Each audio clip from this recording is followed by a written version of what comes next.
আমরা সকলে অত্যন্ত ব্যথিত, চিন্তিত।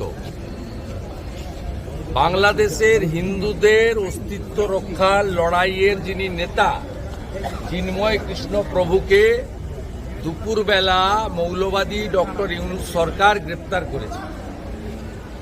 আমরা এই খবরটা পেয়ে অত্যন্ত বিচলিত এবং চিন্তিত। মমতা ব্যানার্জির ফ্যামিলিতে কি মিটিং, সিটিং, ইটিং হয়েছে সেটা নিয়ে উই আর নট ওরিড।